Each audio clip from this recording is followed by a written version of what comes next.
период с 1972 по 1973 годы в калифорнийском округе Сонома было убито по меньшей мере 7 женщин.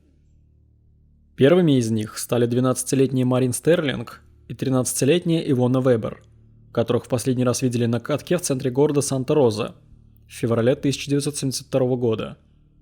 Об их исчезновении не сообщалось, поскольку полиция считала, что они сбежали. Однако их тела были найдены несколько месяцев спустя, в декабре 1972 года, на окраине города. Из-за разложившегося состояния их останков официальную причину смерти установить так и не удалось. Но следователи предполагали, что девочки пытались путешествовать автостопом незадолго до убийства. Всего через несколько недель после исчезновения Марин и Ивонны пропала еще одна молодая женщина из этого региона. В последний раз 19-летнюю Ким Аллен видели путешествующей автостопом за пределами Сан-Франциско в марте 1972 года, когда она возвращалась домой в Санта-Розу. Ее тело будет обнаружено через день после того, как ее в последний раз видели живой. Опять же за пределами Санта-Розы, когда она стала жертвой убийцы-садиста, который насиловал и душил ее как минимум полчаса. Пройдут месяцы, прежде чем появится еще одно тело. В декабре 1972 года тело 13-летней Лори Курсы нашли у крутого обрыва вдоль Калистога-Роуд. К этому моменту девочка уже несколько недель была мертва из-за перелома шеи. Но, как сообщается, за месяц до этого она сбежала из дому, поэтому ее последнее известное местонахождение было трудно отследить. Еще одно открытие было сделано следующим летом, в июле 1973 года. Всего в нескольких футах от того места, где несколько месяцев назад были найдены тела Марин Стерлинг и Ивонны Вебер.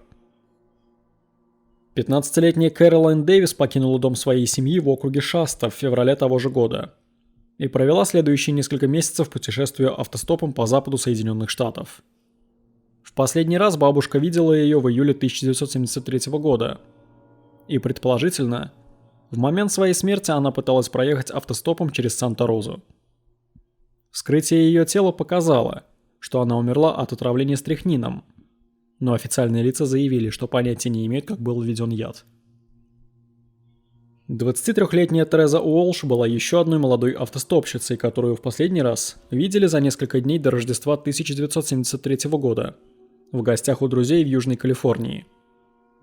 После того, как она сообщила друзьям, что планирует поехать автостопом на север, чтобы навестить семью на праздники, тело Терезы было обнаружено затопленным в Марк-Уэст-Крик, недалеко от Санта-Розы, за несколько дней до конца года. Было обнаружено, что она была садистски связана и убита, став жертвой не только жестокого изнасилования, но и мучительного и продолжительного убийства. Затем, в июле 1979 года, спустя годы после того, как эта заварушка подошла к концу, полиция округа Сонома раскопала еще одно тело, обнаруженное недалеко от того места, где в декабре 1972 года были обнаружены останки Лори Курсы. Эта жертва, чья личность до сих пор не установлена, была связана тем же методом, что и Тереза Уолш, что дает второй ключ к разгадке того, что это убийство было связано с другими преступлениями. Хотя личность этой жертвы остается неизвестной до сих пор, некоторые полагают, что она может быть связана с Пегги Энн Рид, пропавшей девушкой из Санта-Розы, исчезнувшей в марте 1974 года. Хотя с тех пор дело Рид так и осталось висяком, ее параметры соответствовали физическим характеристикам и общему возрасту этой неизвестной жертвы убийства. А исчезла девушка примерно в то же время, когда ее убили. Где-то между 1972 и 1974 годами. На протяжении многих лет этих 7 девушек называли жертвами убийств автостопщиц в Санта-Розе. Делом рук предполагаемого серийного убийцы, который охотился на молодых автостопщиц в районе, окружающем крупнейший город округа Сонома. Интересно, что сообщалось, что только взрослые жертвы, Ким Аллен и Тереза Уолш, подверглись сексуальному насилию перед смертью, что является намеком на то, что убийца имеет какие-то странные этические границы, отказываясь насиловать несовершеннолетних жертв, которых он также убил. Хотя эти 7 женщин являются единственными установленными жертвами этой волны преступности, на самом деле жертв было гораздо больше.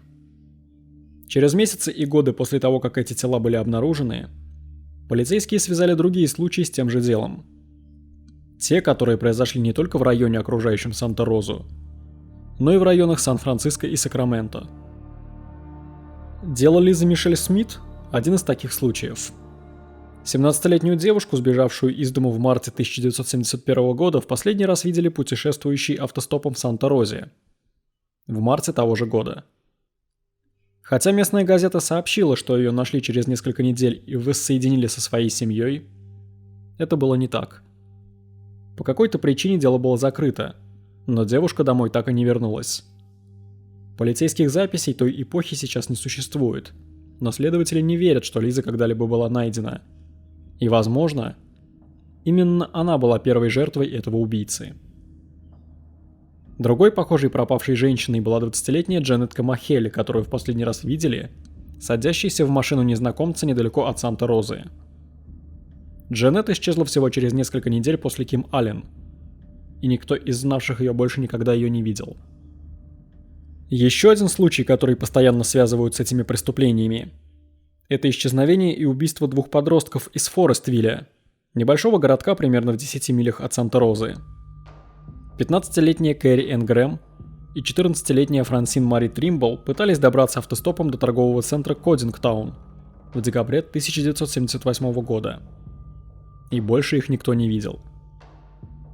В то время как следователи сохраняли тайну в отношении конкретных подробностей их дела, их тела были обнаружены менее чем через год, в июле 1979 года, примерно в 80 милях к северо-западу, недалеко от Уиллитса. Неизвестно, связано ли их дело с каким-либо другим, просто потому что их тела не были идентифицированы до 2015 года, из-за того, что полиция на протяжении десятилетий неправильно маркировала эти тела, как мужское и женское. Другие случаи, связанные с этой серией убийств, включают по меньшей мере 8 жертв убийств из региона, от Юбы до округа Монтерей, но в основном вокруг Сан-Франциско, которые умерли по разным причинам, но, похоже, имели много общего. Почти все, чьи истории были подробно описаны в третьей серии, были задушены, а их обнаженные тела были сброшены с дорог общего пользования, как это было в случае с убийствами в Санта-Розе. По сей день остается неизвестным, сколько из этих жертв могут быть связаны с одним и тем же преступником или группой преступников. Но если бы они действительно были связаны, как предполагали федеральные следователи, которые подробно описали свои выводы в конфиденциальном отчете 1975 года, потенциальное число погибших увеличилось бы до 19, не считая жертв, которые не были обнаружены или идентифицированы, что оставалось весьма реальной возможностью в отсутствии установленного мотива или подозреваемого. Обнаружение 3 тел в июле 1979 года вызвало новую волну спекуляций в прессе. И несмотря на то, что следователи надеялись, что эти открытия могут помочь дать ответы на многочисленные нераскрытые дела, все, что они сделали, это в конечном итоге создали еще больше вопросов, повышая вероятность того, что убийца продолжал свои деяния на протяжении еще многих лет. Если это так, то где был убийца в последующие годы? Поменял ли он место своего действия? Или же он просто выжидал?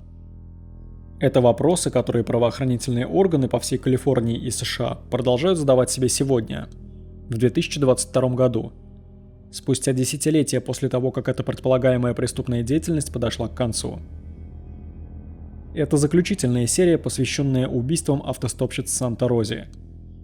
Ссылки на предыдущие серии доступны в описании. Если вам понравились идеи с сериалами, то ставьте лайк. Когда их наберется 16 тысяч, выпустим новый сериал на предложенную большинством тему. Поэтому не забудьте подписаться на канал и нажать на колокольчик, чтобы не пропустить новые интересные проекты. Также в развитии канала очень поможет ваш лайк под видео и комментарий по поводу расследования. Вскоре после того, как властям стало очевидно, что это была преступная деятельность, нацеленная на определенную группу населения, в частности на молодых женщин-автостопщиц, полиция начала теоретизировать, что за этим стоит один человек. Они считали, что этот убийца нацеливался на жертв из-за их схожести во внешности. Молодых и миниатюрных женщин с серьгами и волосами с пробором посередине, которые находились в невыгодном положении, путешествуя автостопом с незнакомцами. В конце концов, это заставило следователей начать теоретизировать, что это дело может быть связано с самым известным маньяком всех времен – с Зодиаком. Кстати, на резервном канале вышла аудиокнига по преступлениям Зодиака. Ее хронометраж составляет более 10 часов. Поэтому переходите по ссылке в описании и смотрите. Неизвестный серийный убийца, называвший себя Зодиаком, убил не менее 5 человек в период с декабря 1968 по октябрь 1969 года. Причем его преступления охватили большую территорию Северной Калифорнии. От центра Сан-Франциско до озера Берьеса, примерно в 90 милях к северу. Кем бы ни был Зодиак, он, похоже, специально нацеливался на молодые пары в отдаленных районах. Дэвид Фарадей и Бетсил Дженсен были убиты в тихом переулке любовников в Бенисии, Калифорния, в декабре 1968 года. А в июле следующего года в Вальехо последовало почти идентичное преступление. В этот раз молодой человек в машине, Майкл Мажо, выжил и рассказал следователям, что главной целью нападения была женщина. Это подтвердилось в сентябре того же 1969 года, когда Брайан Хартнелл и Сесилия Шепард стали мишенью убийцы на живописном озере Берьеса. Обоим неоднократно наносили ножевые ранения, но Сесилия получила большинство ударов и стала единственной жертвой этого инцидента. Брайан выжил. Но как только следователи, казалось, определили модус операнди преступника, он решил застрелить таксиста Пола Стайна в районе Президио Хайтс, в Сан-Франциско, в следующем месяце, октябрь 1969 года. Более преступлений Зодиак не совершал. Или все же совершал? В течение следующих нескольких лет человек, называющий себя Зодиаком, время от времени писал в правоохранительные органы, утверждая, что убил целых 37 человек. Ни один случай не будет подтвержден в последующие десятилетия. В этих письмах и открытках Зодиак утверждал, что он начнет менять свои способы убийства, чтобы избежать подозрений, написав в ноябре 1969 года: «Я более не собираюсь объясняться. Когда я совершу следующее убийство, они будут выглядеть как обычные грабежи, бытовые убийства, плюс несколько фиктивных несчастных случаев и так далее». На первый взгляд это заявление выглядело как хвастовство, но теперь оно рассматривается как попытка Зодиака обеспечить себе наследие. Этим заявлением он, вероятно, пытался сыграть в игры со следователями, которые, как он надеялся, начнут догадываться, что каждое расследуемое ими преступление потенциально связано с психопатом в районе залива. Несмотря на это, Зодиак неизбежно будет связан с многочисленными преступлениями по всей Калифорнии, включая убийство Черри Джо Бейтс из Риверсайда, которая была избита и зарезана в октябре 1966 года, попытка похищения Кэтлин Джонс, женщины, чья машина сломалась недалеко от Модеста в марте 1970 года, и которую в итоге подвез странный мужчина, который угрожал и Кэтлин, и ее ребенку, и который имел поразительное сходство с наброском убийцы Зодиаком. И самое главное – исчезновение Донны Ласс из Стейтлана, Невада, в сентябре 1970 года. Ласс, которая прежде проживала в Сан-Франциско, упоминалась в одной из открыток Зодиака. Она так и не была найдена. Уже в сентябре 1973 года, среди череды убийств и исчезновений, захлестнувших район вокруг Санта-Розы, шериф округа Сонома Дон Стрипике утверждал, что в качестве подозреваемого он рассматривает Зодиака. Возможно, он не был их главным подозреваемым, но тем, кого по крайней мере стоило рассматривать как потенциального виновника в убийствах молодых автостопщиц. Однако, начиная с весны 1975 года, шериф Стрипике начал говорить репортерам, что, по его мнению, именно Зодиак был убийцей этих молодых женщин. Выступая на пресс-конференции 25 апреля 1975 года, шериф Стрипике заявил: «Называйте его Зодиаком, называйте вообще как хотите. В этих смертях есть закономерность, из-за которой кажется, что виноват один и тот же человек».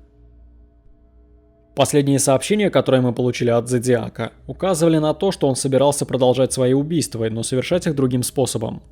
И он хвастался, что собирает рабов для использования в загробном мире. В подтверждение своих противоречивых утверждений, которые не были поддержаны всеми полицейскими, которые работали вместе с ним или под его началом, шериф Стрипике утверждал, что рядом с телами нескольких жертв автостопщиц были найдены оккультные символы. В частности, он утверждал, что рядом с телом Кэролайн Дэвис был найден символ, призванный ускорить перехождение умершего в загробную жизнь. Два прямоугольника, соединенные палкой. Это был лишь один такой пример, на который ссылается Стрипике, заявивший, что были и другие подобные символы, найденные рядом с телами других жертв, которые имели такой же мрачный оттенок, включая других жертв убийств из района Сан-Франциско. Шериф Стрипике сослался на все более садистские методы убийства: удушение, связывание и даже отравление, как доказательство того, что Зодиак обещал в своих письмах в полицию, что он планировал изменить свои методы убийства, чтобы подтвердить догадки следователей. Он также полагал, что связи Зодиака с правоохранительными органами и прессой, многочисленные письма и открытки, в которых он заявлял о десятках жертв убийств, оказались связаны с преступлениями не только в Санта-Розе, но и в ее окрестностях. В качестве доказательств он указал, что последняя официальная переписка Зодиака с прессой и правоохранительными органами произошла в январе 1974 года, всего через несколько недель после того, как в Санта-Розе было найдено тело последней известной жертвы. Это произошло после 3 лет молчания Зодиака. Но для шерифа Стрипике это было больше, чем просто совпадение.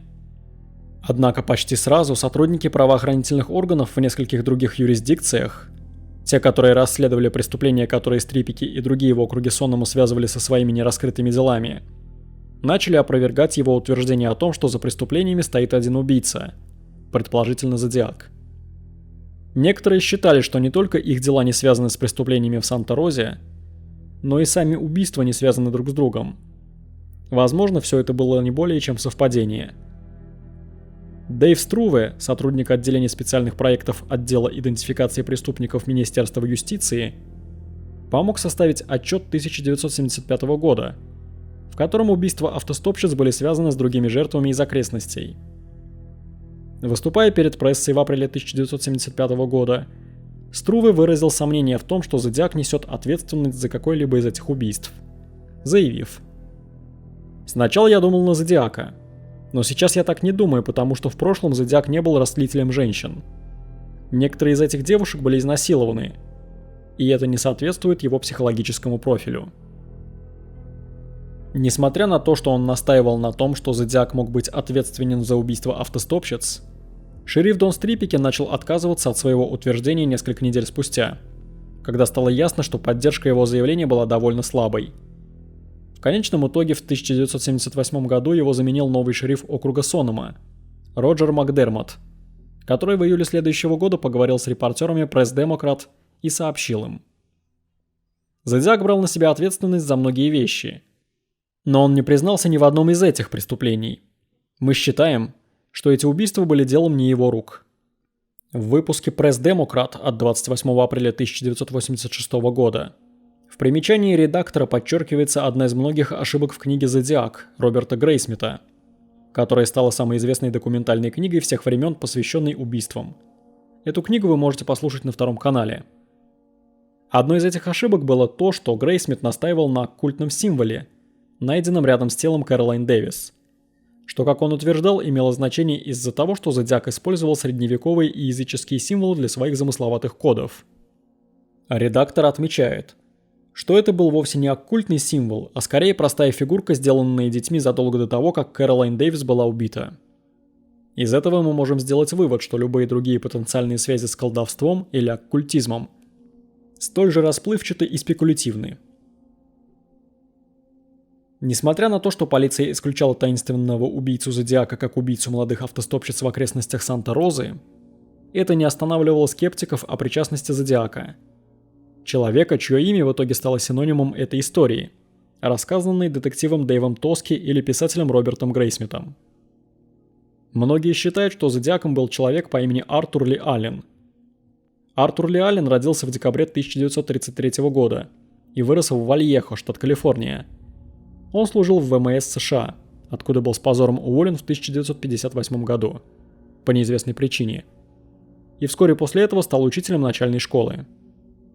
В течение следующего десятилетия долгосрочная работа окажется сложной задачей для Аллена, которого уволили как минимум с 2 прежних работ в школе по нескольким причинам, включая ношение оружия в школу и приставание к ученикам. Однако во время преступлений в Санта-Розе Аллен жил в трейлерном парке Сансет в Санта-Розе и был студентом дневного отделения Государственного университета Сономы. Он изо всех сил пытался найти работу после того, как его снова уволили за растление малолетних. Артур Ли Аллен остается единственным публично названным подозреваемым в преступлениях Зодиака. Исследователи предполагают, что он начал совершать насильственные действия вскоре после того, как его уволили со своей первой преподавательской должности в Вэлли-Спрингс, Калифорния. Преступления Зодиака имели место между 1968 и 1969 годами, но внезапно закончились после смерти Пола Стайна, во время которого убийцу заметила пара детей через улицу, и он едва избежал ареста полицейскими, которые направлялись к месту преступления. Полиция неоднократно допрашивала Аллена, в том числе один раз в августе 1971 года, прямо на работе. Примерно в это время переписка с Зодиаком, казалось, внезапно прекратилась. Это могло быть простым совпадением, но примерно в то же время Артур Ли Аллен переехал в Санта-Розу, штат Калифорния, где он будет жить в обозримом будущем, и начал учиться в университете Сонома. Позже полицейские заявят, что Аллен хорошо ориентировался в районе, где совершались преступления, связанные с автостопщицами, что, как они всегда указывали, было необходимым для убийцы, исходя из того, где были сброшены тела. Сельские изолированные районы за пределами города, что не привлекло бы много внимания. Они считают, что для этого требовалось отличное знание местности, чем Аллен, казалось, владел в совершенстве.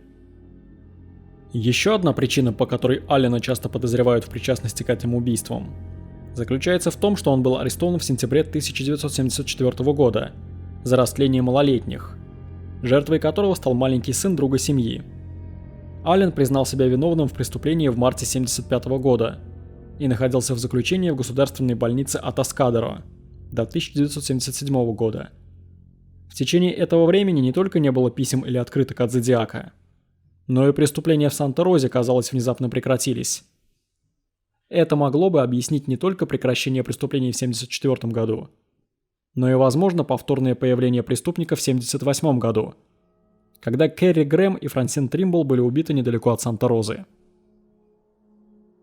После его ареста в 1974 году и последующего освобождения через несколько лет, Артур Ли Аллен, которого в прессе часто называли местным сексуальным преступником, часто упоминался в прессе как подозреваемый. За это время будет проведено несколько расследований в попытке связать Аллена с каким-либо преступлением в округе Сонома, но никакой реальной связи установить так и не удастся. Просто не было достаточно улик, чтобы подтвердить подозрения следователей, как бы они ни искали. Несмотря на то, что Роберт Грейсмит утверждал в своей книге «Зодиак» 1986 года, что на нескольких жертвах-автостопщицах были найдены волокна шерсти бурундука, вида, которым Аллен интересовался и лично исследовал одновременно с убийствами, эта информация никогда не была опубликована. И основываясь на склонности Грейсмита либо преувеличивать, либо фабриковать факты, чтобы подгонять их под описание, что Артур Ли Аллен был зодиаком и имел еще больше жертв, мы можем только предположить, что это также преувеличено или выдумано. Выступая перед прессой в январе 1976 года, сержант Буч Карлстед сказал об Артуре Ли Аллене: «Он не был зодиаком, и он также не был нашим убийцей. Тесты на полиграфе, проведенные снова и снова, показывают, что он был растлителем малолетних, но ничего более». В начале этого дела, вскоре после того, как убийства в округе Сонома подошли к концу в 1973 году, официальные лица начали переписку с властями штата Вашингтон. Правоохранительные органы начали замечать увеличение числа подобных исчезновений и убийств в своем округе, от Орегона до Сиэтла, которые, казалось, начались почти сразу после того, как преступления в округе Сонома подошли к концу, в январе 1974 года. Подобные преступления также начали совершаться в Солт-Лейк-Сити и по всему Колорадо, и власти в каждой юрисдикции теоретизировали о связи между ними, полагая, что один единственный путешествующий убийца может быть ответственен за все. Выступая перед репортерами в Пресс-Демократ в апреле 1975 года, сержант округа Сонома Буч Карлстед заявил: «Теперь в Колорадо. У них есть молодая медсестра, которая возвращается домой с работы и исчезает, а через несколько недель ее находят похороненной в сугробе. Мы не можем не думать, что есть сходство». Когда его спросили, идентичны ли случаи из штата Вашингтон случаям из округа Сонома, сержант Карлстед ответил, что у него не было никаких сомнений. В то время утверждалось, что этим убийцей, возможно, был Зодиак, который, как заметили следователи, ради глупой показухи пытался вырезать большую букву Z на территории западной части Соединенных Штатов. Но на самом деле, это была ранняя работа следователей в нескольких штатах, напавших на след другого преступника, который, возможно, стал еще более печально известным, чем убийца Зодиак. Теодор Банди. История Теда Банди – одна из самых печально известных в истории преступлений. О ней было уже рассказано не раз, поэтому постараемся рассказать об этом маньяке как можно быстрее и информативнее, а также обсудить, почему его имя часто упоминается в связи с этой историей. Теодор Роберт Коуэлл родился в 1946 году и провел большую часть своей юности в штате Вашингтон. После переезда его мать встретится и выйдет замуж за мужчину с фамилией Банди, которую Тед позже принял как свою. К сожалению, спустя десятилетия после его смерти, многие подробности личной жизни Теда Банди в лучшем случае противоречивы из-за его нарциссической личности, часто переписывающей факты, чтобы выгоднее выглядеть. Всем, кого он встречал, он постоянно лгал о себе. Сюда входили супруги и его близкие, чье доверие он не гнушался предавать ради удовлетворения своих садистских потребностей. В зрелом возрасте Банди начал заниматься политикой и в конце концов поступил в юридический институт, несмотря на то, что не обладал интеллектуальной любознательностью, необходимой для достижения успехов в какой бы то ни было области. Неизвестно, когда именно он начал убивать, но широко распространено мнение, что он начал убивать молодых женщин недалеко от своего дома, в районе Сиэтла, в 1971 году. Однако скептики считают, что он мог начать убивать еще в 1969 году, когда посещал восточное побережье. Банди в разное время утверждал, что убивал женщин в Оушен-Сити и Атлантик-Сити, штат Нью-Джерси, во время посещения семьи своей матери в Филадельфии. Следующие несколько лет Банди проведет в школе и начнет свою профессиональную карьеру, но, как известно, в этот период он начал регулярно убивать молодых женщин. В частности, молодых автостопщиц с длинными волосами, разделенными пробором посередине. Сообщается, что эти женщины напоминали Теду его первую девушку, которая отвергла его незадолго до начала этой серии убийств. В течение нескольких месяцев 1974 года из окрестностей Сиэтла исчезло более полудюжины женщин, которых, по слухам, в последний раз видели в компании симпатичного молодого человека за рулем Фольксвагена. Во время, возможно, самого дерзкого преступления Банди, двойного похищения людей с многолюдного побережья озера Самомиш в июле 1974 года, он представился многочисленным свидетелям как Тед, после чего был сделан его известный полицейский эскиз. В следующем месяце Тед Банди переехал в район Солт-Лейк-Сити, так как внезапно начали обнаруживать тела его жертв на Тихоокеанском северо-западе. Здесь, в штате Юта, он продолжил свою серию убийств по всему региону, унеся неисчислимое количество жизней, пока следователи изо всех сил пытались обработать имеющиеся улики с помощью средств, доступных в то время. В августе 1975 года Банди был случайно арестован после того, как его заметил полицейский, бродивший по окрестностям. После этого его обвинили в совершении серийных убийств, которые совершались в Вашингтоне и Орегоне, но говорилось о жертвах в нескольких других штатах, включая Колорадо, Юту и Айдахо. Находясь в заключении, Банди предпринял две отдельные попытки побега, становясь все более успешным с каждой итерацией.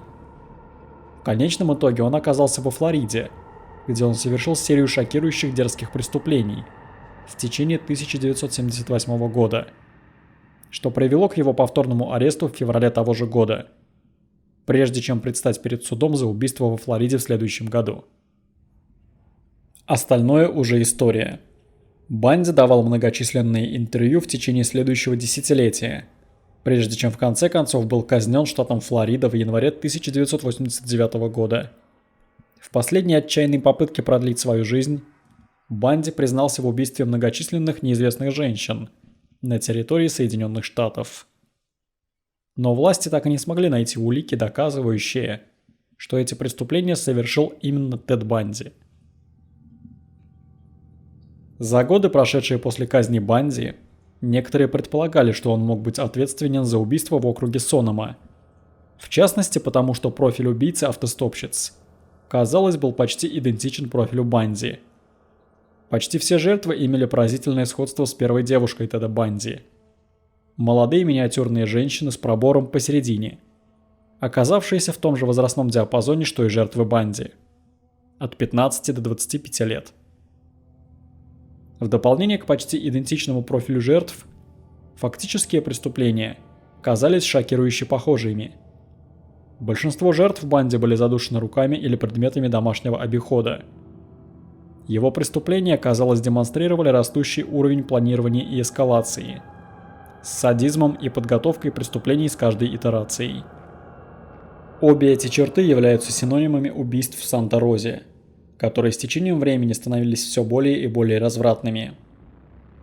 Банди также позаботился о том, чтобы избавиться от тел своих жертв в изолированных сельских местах, иногда в водоемах, без какой-либо одежды или вещей. Сообщалось, что Тед Банди соответствовал описанию человека, которого видели во время совершения по крайней мере 2 убийств в округе Сонома. Первый связан с исчезновением Дженет Камахели, которую, если вы помните из первой части, в последний раз видели садящейся в грузовик белого человека с прической в стиле афро. Описание этого водителя было на удивление похожим на описание Теда Банди, у которого была похожая прическа в 1972 году. Далее следует предполагаемое похищение Лори Курсы в ноябре 1972 года, во время которого был отмечен белый мужчина с похожим описанием прически в стиле афро. И снова был отмечен тот же грузовик. Однако в этот раз сообщалось, что водитель был частью команды, состоящей из 3 человек, тогда как Банди всегда был известен тем, что действовал в одиночку. Изучив его предысторию, следователи узнали, что Тед Банди несколько раз бывал в Калифорнии в конце 60-х, начале 70-х годов, что подтвердило его связь с регионом, в котором произошли описанные в сериале убийства. Помимо учебы в Стэнфордском университете в 1968 году, Банди посетил округ Сонома, работая над политической кампанией в 1973 году, и много раз проезжал по этому району в период с 1968 по 1974 год, навещая девушку, которая жила в Пало-Альто и Сан-Франциско. Однако, несмотря на все то, что, казалось, изображало Теда Банди почти идеальным подозреваемым в этих преступлениях, следователи так и не смогли доказать его причастность. Потому что, хотя существует множество доказательств, указывающих на его причастность, имеется почти столько же оправдательных доказательств, указывающих на то, что он находился в другом месте в США в то время, когда произошли эти убийства. А также разница с убийствами Банди все же имелась, что дало основание подозревать другого человека. Начнем с того, что Тед Банди был сексуальным садистом, которому нравилось повторно посещать места преступлений, чтобы заново пережить преступления, которые он совершил. Это было бы невозможно с некоторыми жертвами-автостопщицами, которые были сброшены с крутых насыпей, и до них почти невозможно было добраться незамеченными. Еще одна вещь, которую мы знаем о Теде Банди, это то, что ему нравилось неоднократно насиловать своих жертв после их смерти. И, как известно, он проявлял жестокость, убивая или выводя их из строя. Несмотря на то, что он посещал Калифорнию в 1973 и, возможно, в 1972 году, Тед Банди не был связан ни с одним из конкретных мест или жертв преступлений в Санта-Розе. Следователи найдут улики, указывающие на то, что он находился в штате Вашингтон, либо незадолго до, либо после совершения нескольких преступлений, что, казалось, исключало его из числа подозреваемых. Как сообщила газета Vallejo Times Herald в январе 1976 года, сержант округа Сонома Буч Карлстед заявил: «Я пытался связать Банди с нашими делами, Но мы нашли квитанции по кредитным картам, согласно которым он был в Сиэтле во время здешних убийств. Насколько нам известно, он определенно оправдан. Однако годы спустя следователи в округе Сонома отметили, что эти улики были далеко не единственными, поскольку между многими квитанциями по кредитным картам из Вашингтона был двухдневный разрыв, что давало банде более 48 часов, чтобы совершить поездку в или из Калифорнии. Выступая для газеты «Сан-Франциско Гейт» в 2011 году, детектив из Сиэтла в отставке Роберт Кэппел заявил: «В один из последних раз, когда я разговаривал с Банди, я упомянул Калифорнию, и он посмотрел на меня так. Я не могу говорить об этом прямо сейчас. Я думаю, он считал, что его казнь будет отложена, чтобы он мог годами говорить о своих преступлениях. Но у губернатора были другие идеи. Банди, безусловно, хороший подозреваемый. Убийства в Санта-Розе подошли бы его методам. Он провел время в области, и я уверен, что он начал убивать задолго до 1974 года». Власти добавили образцы крови Теда Банди в федеральную базу данных ДНК, в надежде сопоставить его с любыми жертвами, которые еще не были связаны с его деятельностью. Но из-за его казни более 30 лет назад возможность взять у него интервью в надежде узнать больше о его преступлениях, увы, отсутствует. Его участие в этом деле остается чисто спекулятивным. Но в разговоре с Сан-Франциско Гейт в 2011 году лейтенант округа Сонома Стив Браун заявил: «Ощущение было такое, что убийство совершал один человек, а все винили Банди. Но я всегда думал, что это, возможно, был работник коммунальных служб или почтальон. Кто-то знакомый с местностью». Вечером 24 августа 1976 года автобус Volkswagen пересек разделительную полосу автострады к востоку от Мерседес-авеню, что привело к лобовому столкновению на шоссе 12. Авария, которая произошла после 20:00, привела к гибели единственного мужчины, находившегося в Volkswagen, и травмам водителя другого автомобиля, 24-летней женщины, ехавшей в противоположном направлении. Водитель автобуса Volkswagen, 41-летний мужчина из Санта-Розы, скончался той же ночью в отделении неотложной помощи во время операции. Шок из-за множественных травматических повреждений. У этого человека, который был инструктором по творческому письму в местном колледже, в крови не было обнаружено наркотиков или алкоголя. Но он принимал лекарства от эпилептических припадков. Считалось, что трагическая авария могла быть вызвана либо этим обстоятельством, либо тем, что он попросту уснул за рулем. Но вскоре у следователей появились основания полагать, что это дело было несколько интереснее, чем казалось на первый взгляд. Фредерик Маннале родился 7 марта 1935 года в семье итальянских мигрантов в Рокфорде, штат Иллинойс. У Фреда был один брат и одна сестра, оба на 10 лет младше. У них было самое обычное и ничем не примечательное детство, хотя его сестра позже заметит, что старший брат всю жизнь заикался. После службы в армии США Фред вернулся на гражданку в 1959 году после того, как его досрочно освободили из армии, после того, как он провел время за границей. А затем он окончил Иллинойский университет со степенью бакалавра английского языка и переехал на западное побережье, в конечном итоге окончив государственный колледж Сан-Франциско со степенью магистра английского языка. Несмотря на то, что в юности Фред был довольно высоким и красивым, он начал неуклонно набирать в последние 10 лет вес, и на момент смерти был описан как довольно пухлый. Несмотря на это, стоит отметить, что Фред дважды женился на одной и той же женщине – Сюзанне Карлсон. Пара поженилась в 1958 году, а затем впервые развелась в августе 1970 года. Потом они снова поженились в декабре 1973 года. В течение этого периода они жили как в Санта-Розе, так и в Сан-Франциско, переезжая туда-сюда в зависимости от работы, которую оба могли найти. После его смерти в августе 1976 года следователи обнаружили, что Фредерик Маннале владел несколькими интересными предметами. Хотя ничего из этого не было обнародовано властями, Роберт Грейсмит, автор книг про Зодиака, довольно много писал об этих открытиях, используя информацию, которую он предположительно получил непосредственно от тех, кто имел отношение к делу. По словам Грейсмита, неназванный исследователь из Санта-Розы сказал ему: когда вдова учителя каталогизировала его имущество, она наткнулась на рисунки, изображающие людей, которых бьют плетью. Наброски свидетельствовали о том, что муж был замешан в садомазохизме. Шеф Уэйн Данхэм чувствовал, что покойный человек может иметь какое-то отношение к смерти Ким Венди Аллен. Если вы помните, Ким Аллен была третьей известной жертвой убийцы-автостопщицы с Санта-Розы, которую в последний раз видели путешествующие автостопом в Сан-Рафаэле в марте 1972 года.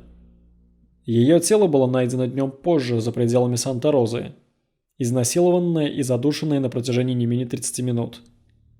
Сообщается, что после смерти Фреда исследователи обнаружили непристойные рисунки, которые он сделал с участием не только Ким, бывшей студентки колледжа Санта-Розы, но и его самого.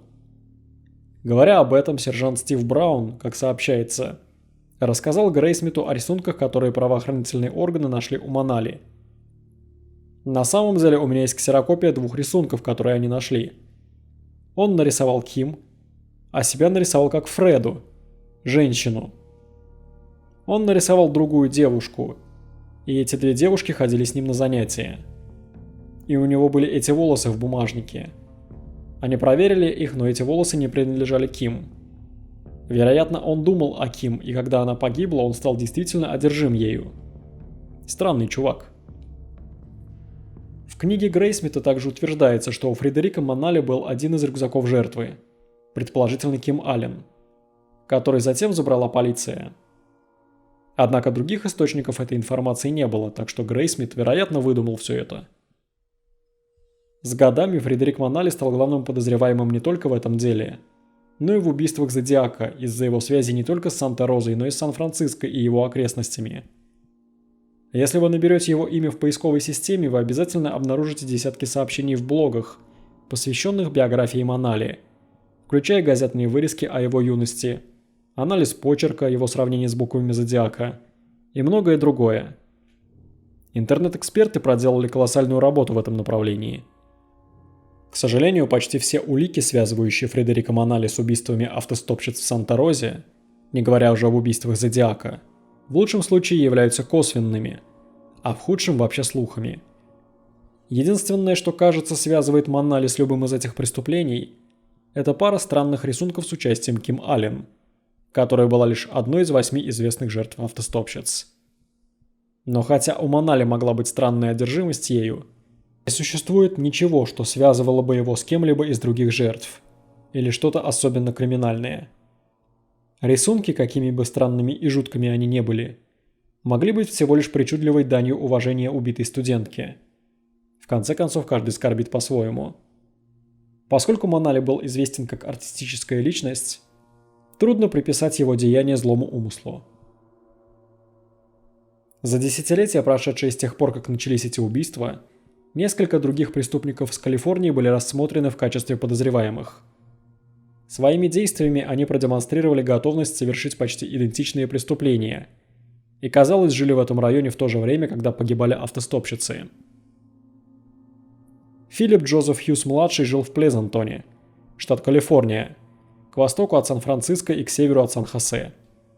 В 1980 году Хьюз был осужден за убийство 3 женщин, которые он совершил в начале 70-х. 19-летний Морин Филд в 1972 году, 15-летней Лизы Бири в 1974 году и 25-летней Летиции Фагот в 1975 году. Первые 2 жертвы были жестоко зарезаны, а последняя была задушена, зарезана, изнасилована и забита до смерти молотком во время вторжения в ее собственный дом. Все 3 жертвы Хьюза были брошены вдоль дорог общего пользования, и Хьюзу удавалось избегать подозрений в течение нескольких лет, пока его жена и сообщница, Сюзанна Перрин, не сдала его полиции в 1979 году. Известно, что Хьюз наносил своим жертвам удары ножом, так что это может быть сдерживающим фактором в попытке связать его с преступлениями в Санта-Розе. Но он проявлял готовность не только совершать жестокие вторжения в дома, но и похищать своих жертв из общественных мест. Известный криминалист Пол Хоулс считает, что Хьюз совершил гораздо больше преступлений в этом регионе в период с 60-х годов, вплоть до своего ареста в конце 70-х годов. Еще одним подозреваемым, которого трудно игнорировать, является Роджер Рис Кибби, также известный как Душитель I-5, который нашел большинство своих жертв рядом с их сломанными машинами, стоящими вдоль межштатной магистрали 5 в районе, окружающем Сакраменто. После похищения этих женщин Кибби отвозил их в отдаленные места, где связывал изолентой и парашютным шнуром. Затем разрезал их одежду ножницами, насиловал и душил. Кибби был осужден только в 1991 году, и несмотря на то, что он признался в своих преступлениях, начавшихся в 1983 году, он был связан с убийствами по крайней мере с 1977 года, когда ему было около 30 лет. В общей сложности Кибби убил минимум 8 женщин примерно за 10 лет, но считается, что он совершил и другие преступления. В 2009 году он согласился на сделку о признании вины, чтобы избежать смертной казни, и таким образом не решался признаться в дополнительных преступлениях, которые, вероятно, нарушили бы его соглашение о признании вины и позволили предъявить ему новые обвинения. Подозреваемым был также человек по имени Джеки Рэй Ховартер. Его вину в убийствах автостопщиц раскручивал писатель Грей Джордж в своей книге «Шоссе затерянного побережья». Ховартер был дальнобойщиком, который регулярно ездил по Северной Калифорнии, а позже был осужден за похищение, изнасилование и убийство 16-летней Данны Уолш из Уиллетса, штат Калифорния, в августе 1984 года. В декабре того же года Ховартер похитил и изнасиловал другую девушку, выстрелил ей в голову и бросил ее тело в реку. Однако, к его большому огорчению, она в конечном итоге выжила и дала показания против него во время суда. Хотя с тех пор он не был осужден за другие преступления, автор Грей Джордж предполагает, что Ховартер является хорошим кандидатом на роль убийцы Кэрри Грэм и Франсин Тримбл в 1978 году. Наконец у нас есть Джозеф Нассо, известный под прозвищем Безумный Джо. У Нассо была обширная история мелких преступлений, в первую очередь краж в магазинах. Но его не признавали насильником до 2011 года, когда ему исполнилось 77 лет. Именно тогда полиция обнаружила, что Нассо совершил как минимум 6 убийств в период с 1977 по 1994 годы. Задушил и изнасиловал женщин, а затем выбросил их тела в общественных местах по всей Калифорнии, от Сан-Франциско до севера Сакрамента, а также дальше на восток, недалеко от горы Сьерра-Невада. Стоит отметить, что после ареста Нассо в 2010 году полиция обнаружила записную книжку с именами его многочисленных жертв, среди которых были 6 женщин, личности которых до сих пор не установлены.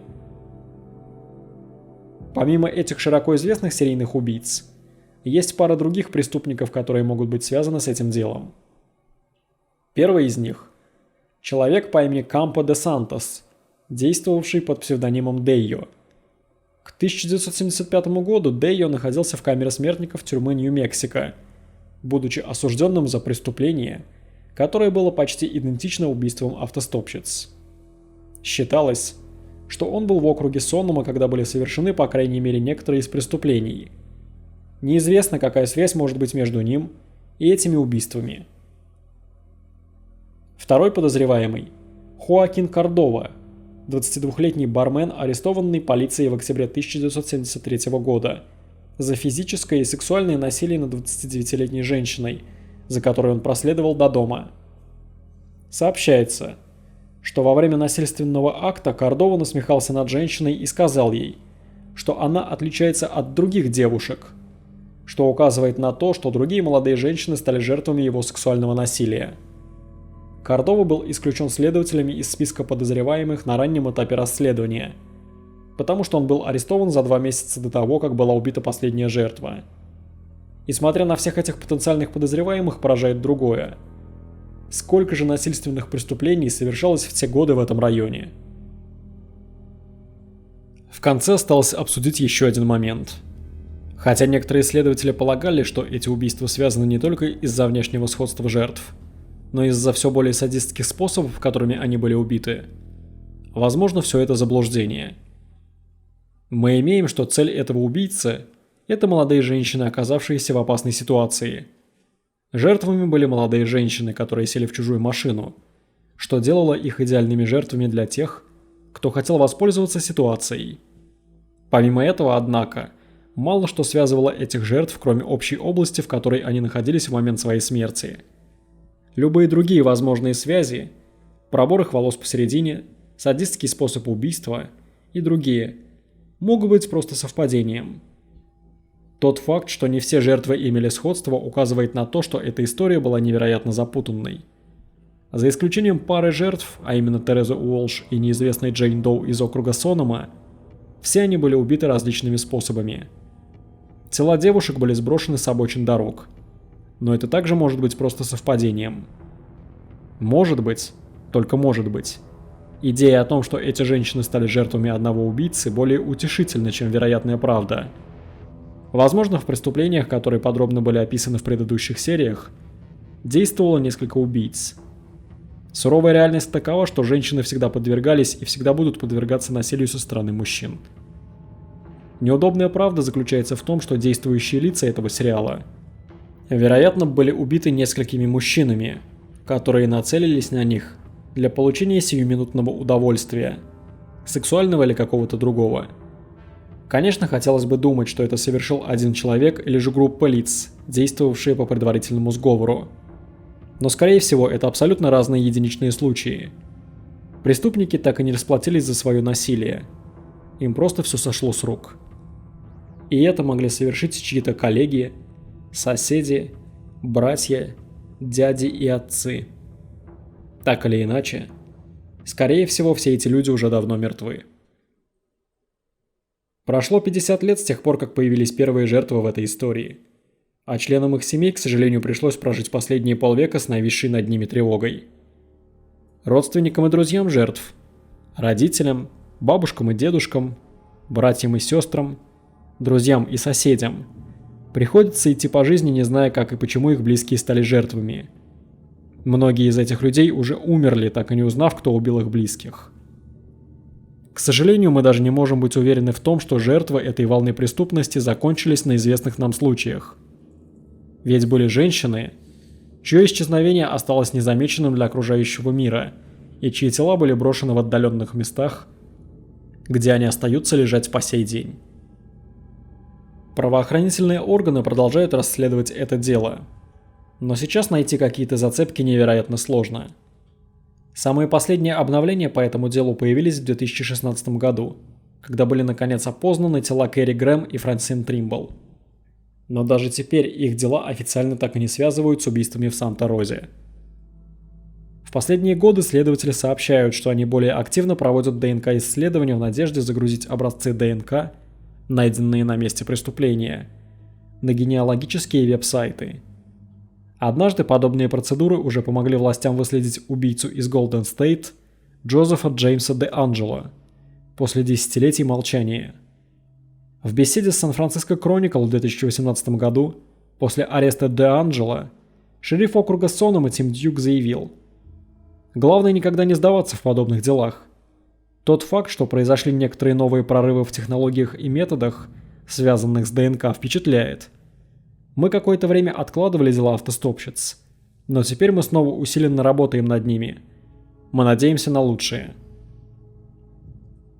Прошло 4 года с тех пор, как Дюк говорил с журналистами о достоверности этих доказательств. Но, как мы знаем, правосудие редко бывает быстрым. Мы можем только надеяться, что в свое время оно придет к человеку или лицам, ответственным за трагическую гибель жертв этих чудовищных убийств. А до тех пор истории Лизы Смит, Марин Стерлинг, Ивонны Вебер, Ким Аллен, Джанетка Махели, Лори Курси, Кэролайн Дэвис, Тереза Уолш, Кэрри Грэм, Франсин Тримбл и Джейн Доу из округа Сонома, а также Розы Васкес, Ивона Квиллентанг, Анджела Томас, Нэнси Гидли, Нэнси Феузи, Лоры О'Делл, Бренды Мерчант и Донны Браун остаются неразгаданными тайнами. Если вам понравился этот выпуск, поставьте ему лайк и напишите комментарий.